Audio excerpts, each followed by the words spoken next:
Hello everyone. In this video I am going to cover up the first chapter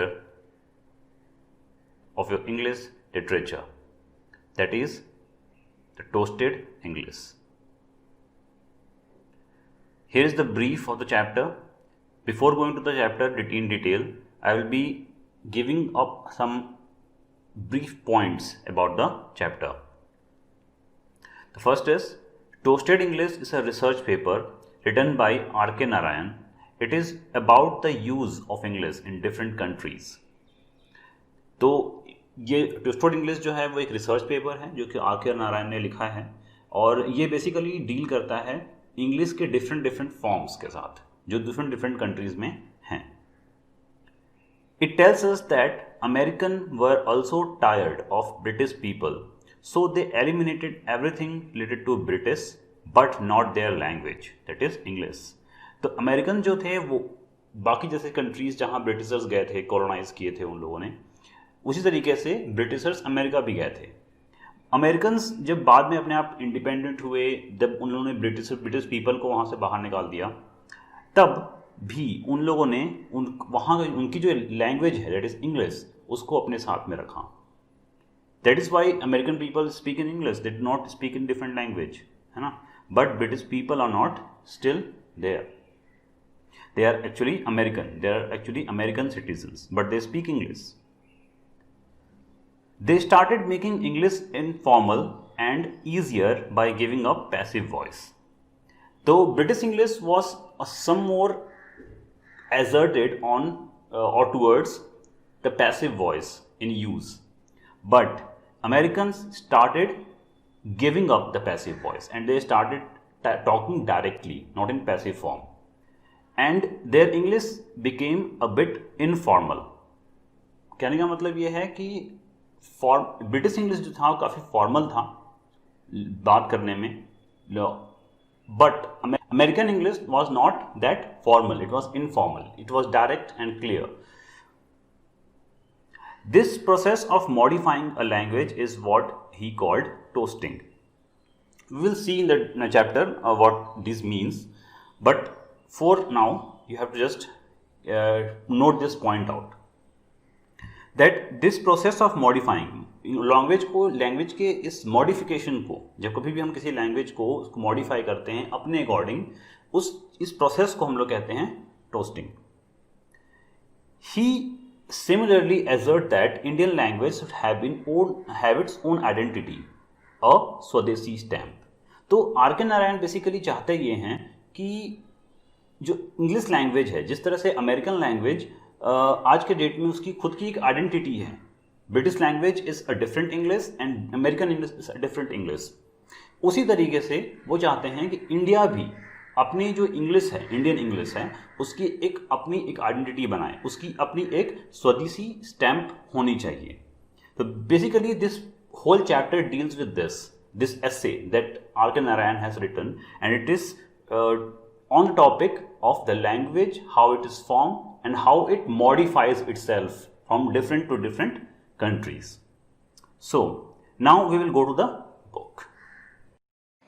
So we are on the chapter. As you can see, the chapter is here is on the screen, and you have to keep your book with you while I am explaining the chapter.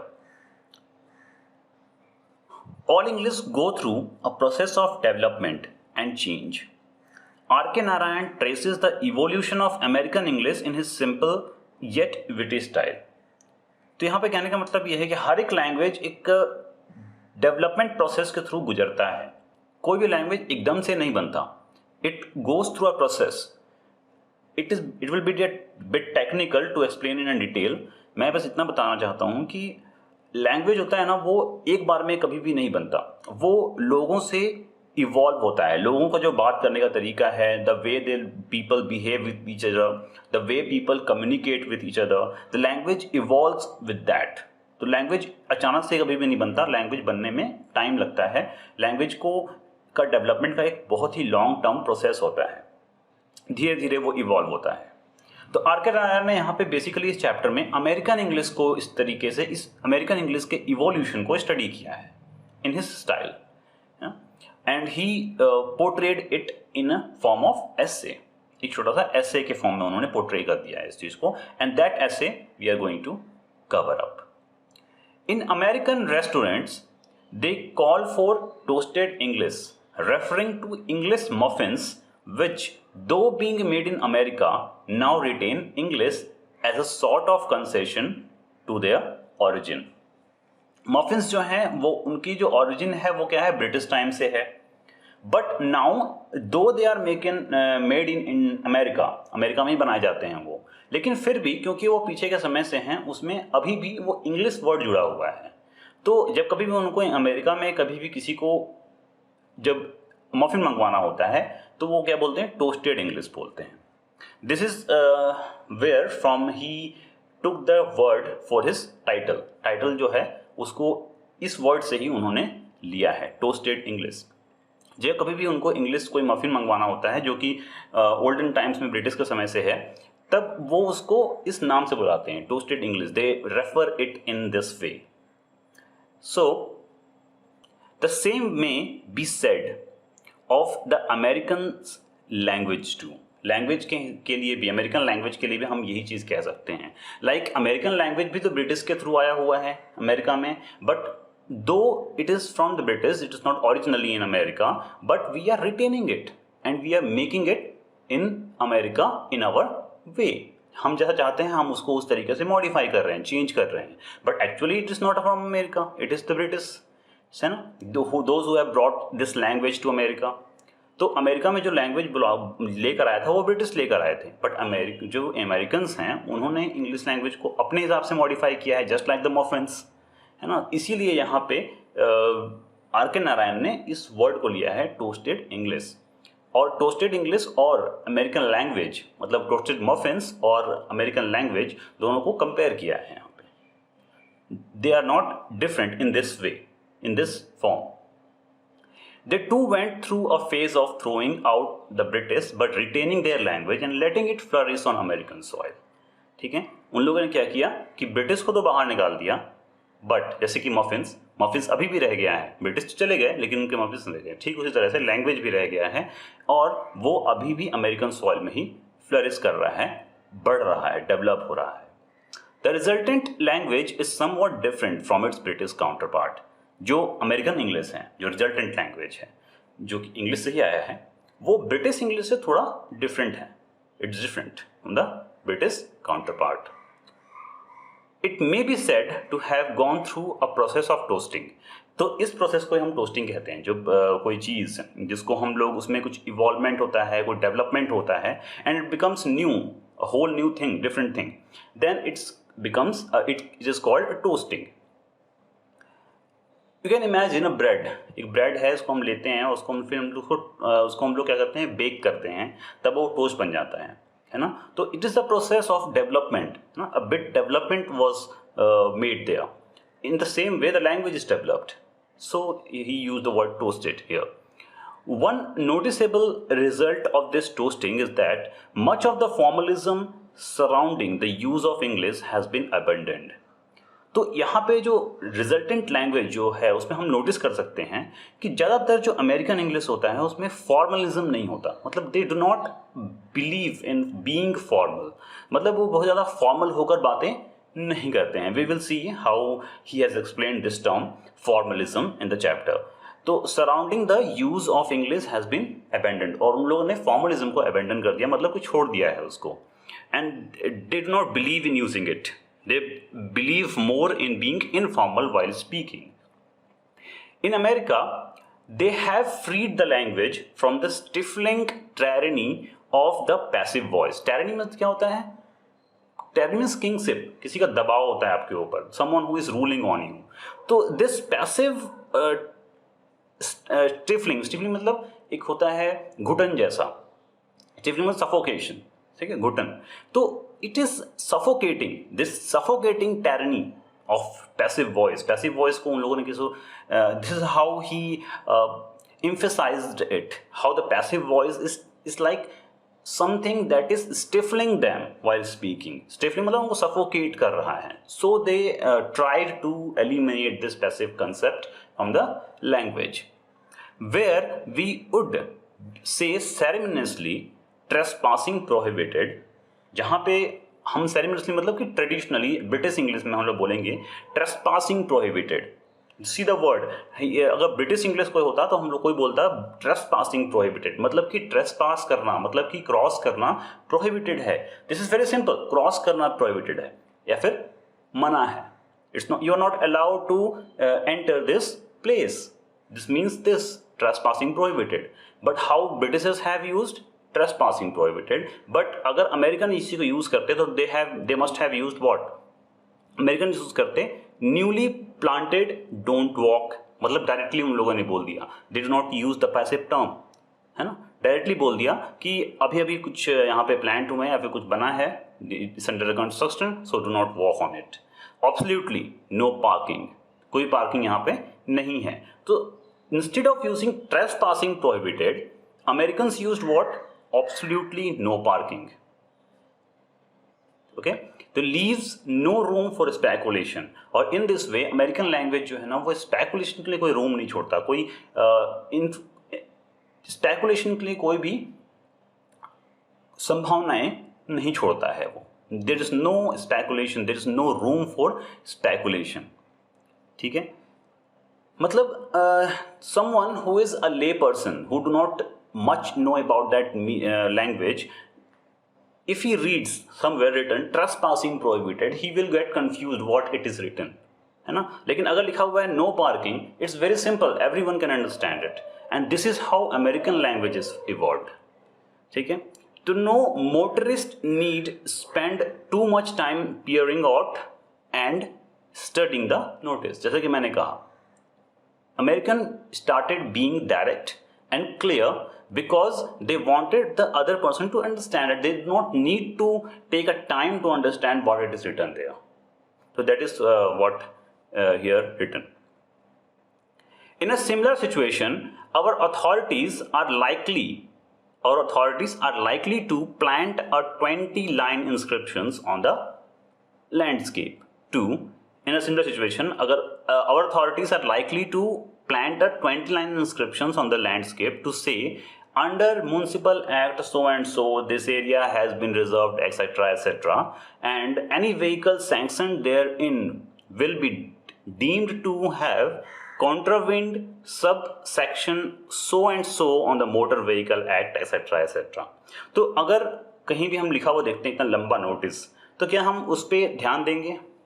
Someone have to stand there for a minute and read and then understand what is written. और उसके बाद भी क्योंकि ये legal language है, someone, there's a chance that someone will not understand then also.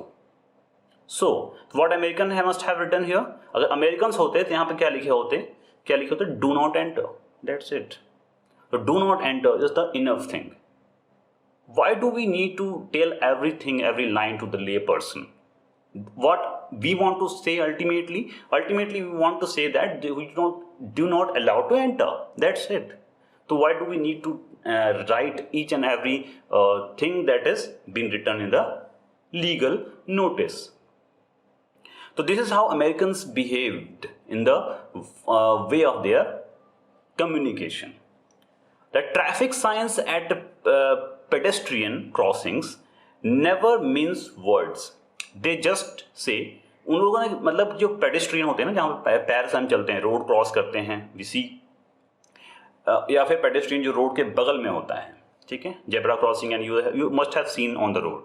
तो ये जो चीज़ें होती हैं, यहाँ पे जो रोड साइंस लगे रहते हैं या फिर ट्रैफिक साइंस सिग्नल्स लगे रहते हैं, इस पर भी वो लोग जो है वो बहुत ही सिंपल कमांड्स लिखते हैं. दे do not means the word, they do not use more than two or three words to confuse the walkers or wanderers on the road. You just want to say go or wait. In a Hollywood studio, I was rather startled to read Mark Stevens, keep out. There was written just this phrase and nothing else. So they are so brief in what they want to say and they are clear. That is how the American language is, and this is how it has made its own identity. Now at present time if you see, then we can see wholly as American English is more famous than British English. Why? Because American English is easier than British English, and it gives us some liberalization to use it in a way that we want to use it. And Indian English is somewhere influenced from the British English.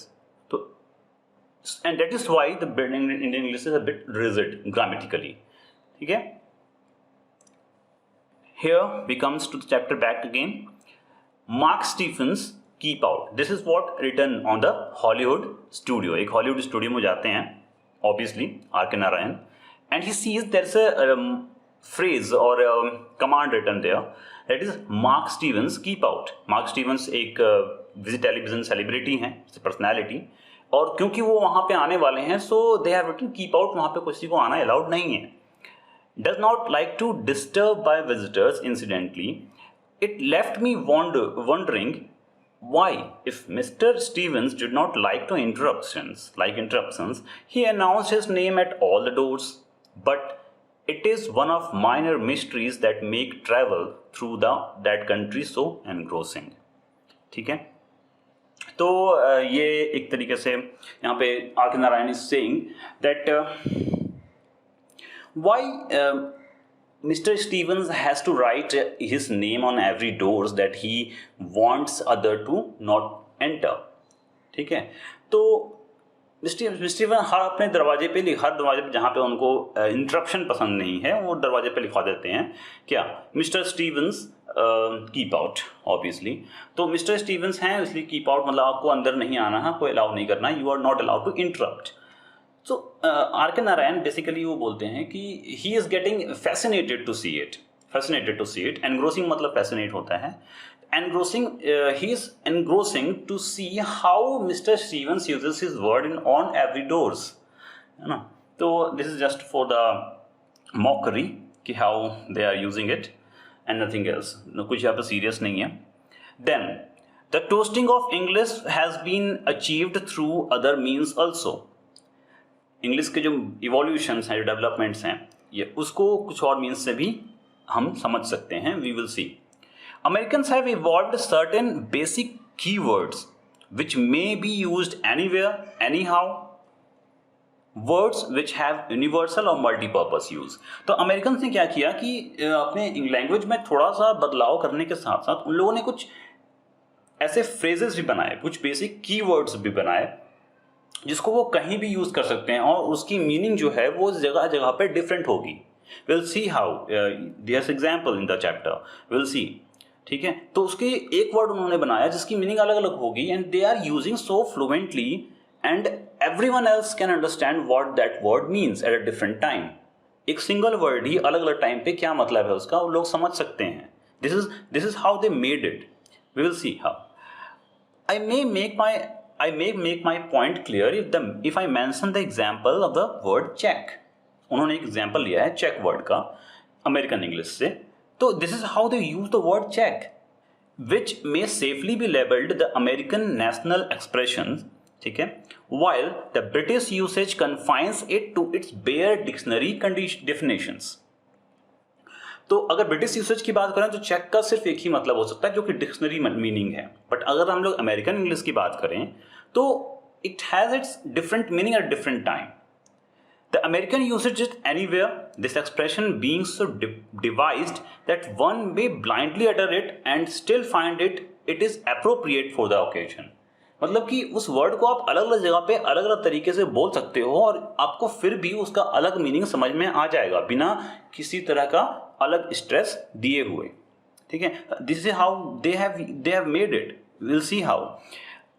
For example, if I से I will check, अगर मैं बोलता हूं I will check, इसका मतलब यह है कि I will find out and investigate, examine, scrutinise, verify और प्रोब.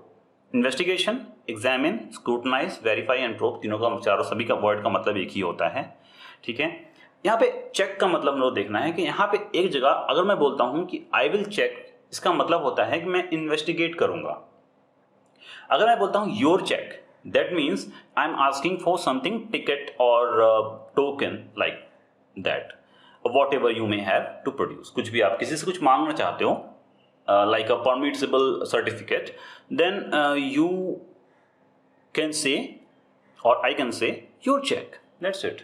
जैसे कि सपोज एक टिकट चेकर आता है ऑन अ बस और a train and he says your check, that means the passenger अपने आप समझ जाएगा कि he is asking for the ticket, वहाँ पे समझ जाएगा वो चेक का मतलब यहाँ पे क्या हुआ, टिकट. नाउ चेक रूम, अगर चेक रूम बोलते हैं तो is where you leave your possessions for a while. Check room क्या है, वो जगह है जहाँ पे आप अपने सामान को कुछ समय के लिए रखते हो. ठीक है, जैसे कि आप रेलवे स्टेशन में गए होगे, there are some places where you can keep your belongings and you can roam around outside the station. तो आप कुछ समय के लिए आप सामान को रखते हो to keep it safe. That is a check room. Check room का मतलब ये, अगर मैं बोलता हूँ चेक रूम, अगर मैंने, लेकिन आपको ये वर्ड जो है वो साथ में यूज करना पड़ेगा. चेक रूम हो गया और योर चेक हो गया, आई विल चेक हो गया, इन दिस वे. तो इस were you leave your possession for a while. Then check girl is a word, is one who takes care of your coat, umbrella or anything else you may leave in custody. तो check girl जो है वो basically जैसे कि आप कहीं जाते हो and you keep your accessories that you do not want to keep ahead. Suppose आप rain हो रहा है, raining it's raining and you are having an umbrella with you. But जैसे आप अपने डेस्टिनेशन में पहुंच जाते हो, as the you reaches your destination and you want to keep your umbrella somewhere and you give that umbrella to someone, ठीक है, तो उस पर्सन को हम चेक गर्ल बोलते हैं. Check in, check out, we use in India also this word. At first I heard it as checkout. यहाँ पे भी एक मॉकरी है बेसिकली. तो उन्होंने जब अमेरिका वो गए थे आर के नारायण, तो ही get this word check out as check out and he got disturbed with it. मतलब उनको लगा कि कोई उनको कुछ गलत बोल रहा है, he got offended. बट बाद में उनको समझ में आया कि नहीं, it is nothing, it is check in and check out. और इसका मतलब होता है किसी होटल में अराइव करना और वहाँ से डिपार्ट करना. And there are scores of other incidental uses of the words, and if you ever heard up for a noun or a verb, you may safely utter the word check and feel confident that it will fit in. तो कहीं अब कभी भी check word को आप use कर सकते हो and you will see that it is fitting in. Fabulous. In another word that is used in the country freely without much premeditation. Premeditation बिना किसी सोच विचार के, है ना, बिना किसी सोच विचार के, we can see that this word fabulous is freely used. Of course, everyone knows that fabulous means what fabulous means. Fabulous क्या मतलब क्या होता है सबको पता है. But American uses has enlarged its sense. American जो है वो इस word को का meaning जो है वो थोड़ा enlarge, इसकी जो value है they have made it broad. I heard a lady in Wisconsin declare, "Oh, those cats of mine are fabulous." Meaning that they are eccentric. Eccentric मतलब सबसे अलग होना. They are unusual, eccentric. तो यहाँ पे देखो fabulous वर्ड को use किया गया है सेंटेंस के अंदर. Oh, those cat of mine are fabulous. इसका मतलब ये है, यहाँ पे fabulous का मतलब है eccentric. यहाँ पे वो कहना चाह रहे हैं कि जो कैट है वो बाकी सबसे अलग है. It's unusual. Oh, so he is fabulous. इसका मतलब क्या है यहाँ पे? May mean anything from a sincere compliment to an insinuation. Insinuation का मतलब होता है an unpleasant suggestion. जब हम किसी को कटाक्ष करते हैं ना, हम किसी को चिढ़ाते हैं या फिर, तो that is insinuation. ठीक है, तो या तो ये एक अच्छा कॉम्प्लीमेंट हो सकता है या तो फिर insinuation हो सकता है. तो ओ यहाँ पे so and so he is fabulous. ठीक है, तो यहाँ पे तरह कटाक्ष भी हो सकता है. It can be irony or it can be compliment. That so and so display a mild form of charming lunacy. So and so जब हम लोग यूज करते हैं, तो ये जो यूसेज होता है, द यूसेज ऑफ वर्ड्स, ठीक है, it depends from region to region. अब इसको हम लोग ये नहीं बोल सकते कि that we have used it in this way, how they are using in this way. It depends on, if you start living in some new place for a time, you will understand how they are using and you will automatically be grabbing their style. ये बहुत ही simple है. ये होता क्या है, language we grab from people, we grab from the people that we communicate daily. ठीक है। तो क्योंकि हम हिंदी लैंग्वेज और यहाँ पे जो इंडिया में जो इंग्लिश लैंग्वेज बोली जाती है उनसे इंस्पायर्ड होते हैं, उनसे ज़्यादा हम लोग फेमिलियर होते हैं, so we get it easily. But अगर बाहर कोई अगर हमसे आता है तो और वो वही लैंग्वेज बोलता है जो हम बोलते हैं, बट वो दूसरे तरीके से बोलता है, तो हम बोलते हैं गलत है। But that is not the correct way of saying it. वो गलत नहीं है, उसका स्टाइल अलग है। And when we get to that place and live for a while, for time, we will understand how they use this word in a different style. Where I was using this word in a different style. मेरा उसका मतलब कुछ और था, उनका मतलब कुछ और है, ठीक है। हिंदी लैंग्वेज के साथ भी हम देख सकते हैं नॉर्थ इंडियंस और छत्तीसगढ़, डिफरेंट वर्ड जगह है और दूसरी जगह पे हिंदी लैंग्वेज को अलग अलग तरीके से बोला जाता है। It may happen single word can mean a different meaning in a place and different meaning at a different place. So ऐसा होता है, ठीक है। इंग्लिश के साथ भी ऐसा होता है, and English is more broader than any other different languages in the world. So इसके साथ भी ऐसा होना स्वाभाविक है। तो यहाँ पे जो सो का जो मतलब है वो यहाँ पे यही डिस्प्ले करता है कि ये एक तरह का कटाक्ष है फिर इस तरह की चीज़ों को बोलने के लिए, तभी यहाँ पे सो और सो को स्ट्रेस किया गया है ना, इस तरीके से यहाँ पे यूज़ किया गया है। नाउ द वर्ड ओके और okay is another well known example. It is the easiest sound that ever emanated, ठीक है। Emanated means to come of और ऑरिजिनेट, मतलब जो कहीं से आना, ठीक है। तो okay is another well known example and it is the easiest sound that ever emanated from the human vocal cord. Okay word जो है वो बहुत ही सिंपल वर्ड है and it gets very easily out of your vocal code, ठीक है। और जहां कि हम लोग ओके बोलते हैं, okay it becomes 2 syllables, okay it becomes 2 syllables, okay okay. तो यहाँ पे ज़्यादा स्ट्रेस लग रहा है बोलने में, ज़्यादा समय लग रहा है बोलने में, है ना। बट हम लोग बोलते हैं ओके, इट इज़ 1 syllable। तो सोचो कितना सिंपल हो गया। How they have evaluated the language and words in their usage to make it simple. यही चीज़ आपको समझना है कि अमेरिकन लैंग्वेज जो है वो किस तरीके से अमेरिकन्स ने उसी सिंपल सेम इंग्लिश लैंग्वेज को किस तरीके से उसको मॉडिफाई किया है कि it becomes simple for them to speak in and to understand too। ऐसा नहीं कि वो लोग उसको समझ नहीं पाते, no, they are understanding it, but there are a difference। So everyone knows how comprehensive its sense can be। Okay is a self-sufficient word which needs no suffix, ठीक है, to indicate any special respect for the listener, and it can stand by itself without a sir to include the sentence, ठीक है। तो okay word कितना self sufficient word है अपने आप में, और it shows the respect to and you do not need to use the word sir, and this is how Americans believe in and they use it in their way, ठीक है। It can stand in itself without a word sir to conclude the sentence. In this respect, it is like ye, which seals off a sentence without further ado। Ado का मतलब क्या होता है? First और necessary unnecessarily trouble, मतलब ज़्यादा trouble किए बिना सीधा सीधा हम लोग ये बोल सकते हैं। यस यस, ये वर्ड बोलना ज़्यादा आसान है या ये बोलना आसान है? ये बोलना आसान है ऑब्वियसली। तो Americans have evolved this word in a form of ये, है ना। तो how they are using, you have to understand this particularly कि हाउ दे आर मेकिंग और modifying their language in their own terms and they are using it and they are compelling other to use it, so and that is how they are winning in terms of language evaluations। yes sir or yes darling is conceivable, but yes sir or yeah darling is unthinkable। ये is uttered in a short base of the tongue grunt, बहुत ही नीचे से हम बोलते हैं, और ये जो होता है सबसे ज़्यादा जो सबसे लोवेस्ट हमारा जो वोकल कोड का जो बेस होता है, वोकल कोड का बेस, वहाँ से हम बोलते हैं, वहाँ से ये साउंड आता है, and it very easily comes out of the mouth without any effort, which almost snaps any further continuation of a sentence। yes, involves time as the sibilant could be prolonged.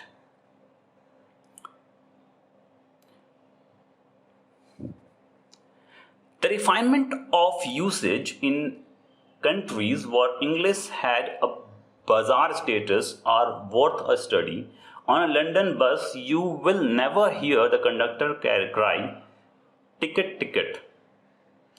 He approaches the passenger and says, "Thank you," and on receiving the fare again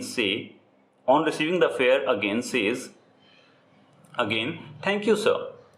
I found out that one could calculate the number of passengers in a bus by halving the total number of thanks heard. ठीक है, क्योंकि यहाँ पे क्या हो रहा है,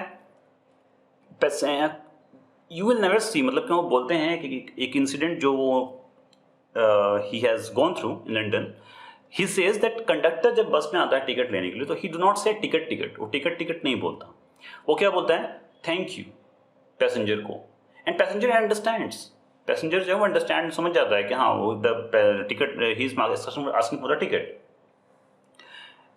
and in the return while after paying the fair the conductor says thank you sir.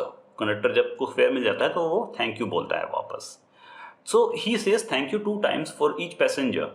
तो आप यहाँ पर एक मौकरी की तरह ही है दैट आर नारायण सेज कि ऐसा लगता है कि अगर आप बस में बैठे हो और आप अगर थैंक्स गिन रहे हो कि कितनी बार थैंक्स बोले गए और उसको 2 से डिवाइड कर दोगे तो पता चल जाएगा कितने पैसेंजर हैं बस में.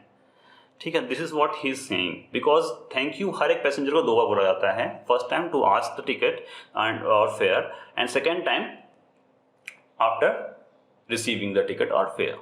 ठीक है. In any Western countries, if a receptionist asks, "Can I help you?" अगर एक किसी वेस्टर्न कंट्री में आप हो और कोई रिसेप्शनिस्ट आपसे पूछता है कि क्या मैं आपकी हेल्प कर सकती हूँ, "Can you help you? Can I help you?" It really means, "Have you any business here?" If so, state it. Or it may mean, "Evidently, you have wandered off into a wrong place or go away." तो अगर कोई भी receptionist अगर आपसे पूछता है can I help you, उसका मतलब ये नहीं होता है कि मैं क्या आपकी मदद करूं. हिंदी में इसका मतलब तो क्या मैं आपकी मदद करूं ही है, लेकिन वहां पे इसका मतलब ये नहीं होता. वहां पे इसका मतलब क्या होता है, उनका कहने का मतलब ये है, अगर कोई पूछे आपसे कि कैन आई हेल्प यू, तो उनका कहने का मतलब ये है कि have you any business here, क्या आपका कोई काम है यहाँ पे, या फिर आप ऐसे ही घूम रहे हो यहाँ पे. अगर आप ऐसे ही घूम रहे हो तो यहाँ से जाओ, इतना इसका मतलब होता है कैन आई हेल्प यू का मतलब. ठीक है, तो इट इज अंडरस्टूड देयर. वहाँ पे लोगों का जो कल्चर है, द वे दे कम्युनिकेट, मैंने पहले ही कहा था language it all depends upon the way people communicate with each other. They understand it, उनको समझ में आ जाता है क्या हो रहा है. ठीक है, तो अगर आप उनसे कोई बोलेगा कैन आई हेल्प यू तो वो समझ जाएंगे. उनका कहने का मतलब यही है कि क्या आप यहाँ पे आए हो तो कोई ज़रूरी काम है, अगर नहीं है तो यहाँ पे आप गलत जगह पे आ गए हो, यहाँ पे से जाओ, चले जाओ. मतलब जाने के लिए बोल रहे हैं, but they do not want to say go away, they instead say can I help you. ठीक है, इसका मतलब वही होता है. तो a man who wants to pass you always says excuse me. जो आपके बगल से कोई इंसान जब पास करता है, मतलब किसी को आगे जाना है, तो वो एक्सक्यूज मी बोलता है आपको.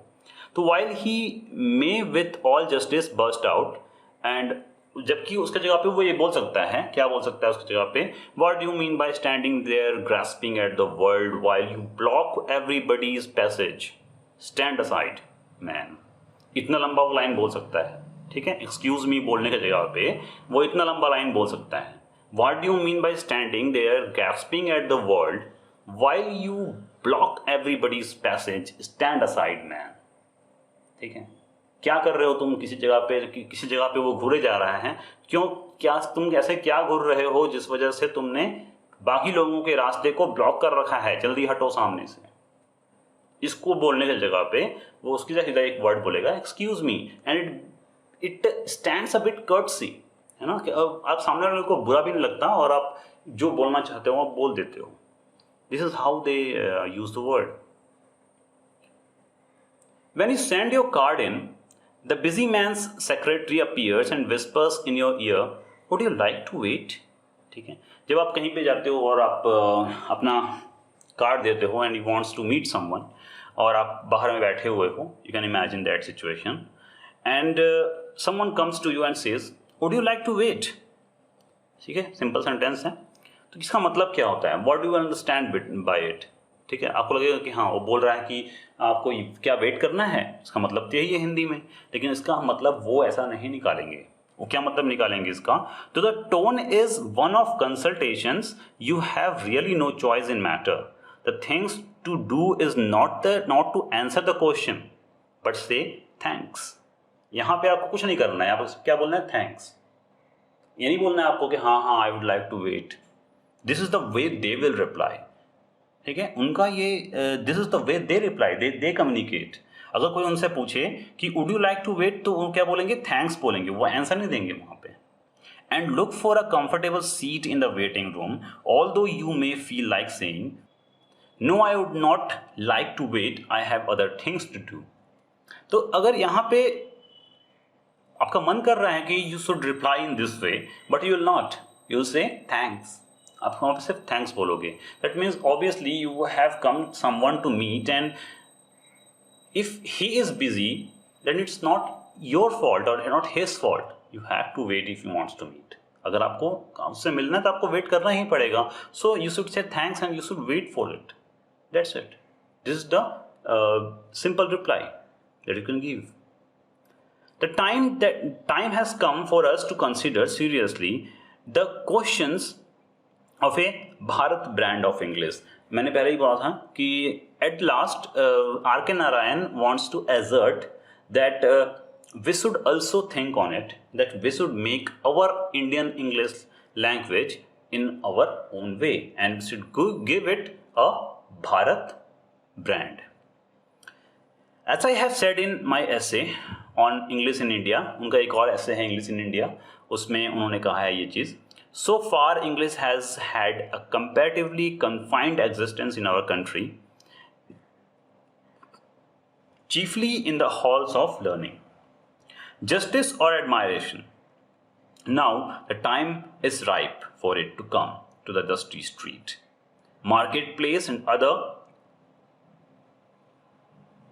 under the banyan tree. English must adopt the complexion of our life and assimilate it idioms. वो बोलते हैं कि वो हमें भी इंग्लिश को अपनी लाइफ के हिसाब से, अपने कल्चर के हिसाब से उसको क्या करना चाहिए, मॉडिफाई करना चाहिए. ठीक है, and we should stimulate it idioms, मतलब हमें कुछ अपनी इडियम्स, इंडियन इडियम्स को उसमें इंग्लिश में क्या करना चाहिए, जोड़ना चाहिए. वी शुड एस्टिमुलेट इट, उसे मिला देना चाहिए उसके साथ में. ठीक है, I'm not suggesting to have a mongrelization of the language. वो mongrelization करने के लिए नहीं बोल रहे हैं. He do not want to say that we should make it mongrel. Mongrel means क्या होता है, बहुत ज़्यादा बोल सकते हैं it's mixing of two different languages. ठीक है, मिक्सिंग कर देना, बहुत सारे लैंग्वेज को मिक्स करके, जैसे कि हम लोग पुराने समय में you have must have seen in some Hindi movies how they have mocked this English language. ठीक है, कैसे वो इंग्लिश लैंग्वेज को मॉक करते थे. ठीक है, तो this is how this is called mongrelization. But R.K. Narayan is not suggesting that mongrelization. He did not want to suggest that. He wants to modify English language in a way that it should be under the compulsion of the grammatical rules. Grammatical rules उसमें साथ में बने हुए रहने चाहिए. We should not avoid those. I'm not recommending that we should go back to the days when we heard, particularly in the railways, where you going. ठीक है, where you going मतलब that means they do not know how to pronounce a particular word. He is not suggesting that we should pronounce a word to को to. ऐसा हम लोग वो बोलने के लिए नहीं बोल रहे हैं. He is not suggesting that. He is suggesting just to add some flavor to the English language that is already present in here. ठीक है, कुछ फ्लेवर्स ऐड करने के लिए बोल रहे हैं जो कि इंडियन फ्लेवर होगा, and obviously it will give it an individual identity. वो एक अलग आइडेंटिटी उसको दे देगा. Bharat English will respect the rules of law and maintain the dignity of the grammar. जैसे कि मैंने बोला, ठीक है, ग्रामर को मेंटेन किया जाएगा, but still have a swadeshi stamp about it unmistakably. like Madras Handlooms check shirt और the Tirupati dolls. तो हैंडलूम्स हमें हो गए, चेक शर्ट्स हो गए और तिरुपति, ये सब जो डॉल्स हैं, सॉरी डॉल्स, ये सब जो है ना वो क्या है, बाहर से आए हैं. This are foreign countries, this have come from the foreign countries, but they are now having an Indian flavor. Like we used Indian handlooms check shirts, Tirupati dolls. In this way we have added some Indian flavor to the things that were already present here. And how it can be achieved is a question for practical man to tackle. और obviously ये इतना simple नहीं होगा, इसको खुद से हर एक इंसान को क्वेश्चन पूछना होगा प्रैक्टिकली कि how they are going to do this. और जैसे कि मैंने कहा कि language is not a thing that it happens at snap of time. It happens, it takes time to get evaluated. ठीक है, even we can say that one generation can not see this change in a language. एक generation कभी भी language के अंदर इस change को देख नहीं सकता. वो टाइम होता है and it is afterward studies that how the language has evolved. ठीक है, ये बाद में पढ़ा जाता है, बाद में स्टडी किया जाता है कि लैंग्वेज किस तरीके से इवॉल्व किया है और किस तरीके से लैंग्वेज जो है उसमें समय के साथ में डिफरेंसेस आए हैं. ये बात की बात होती है, एक जनरेशन इसको देख नहीं सकता because it is very slow process. Okay, so this is how the chapter comes to the end.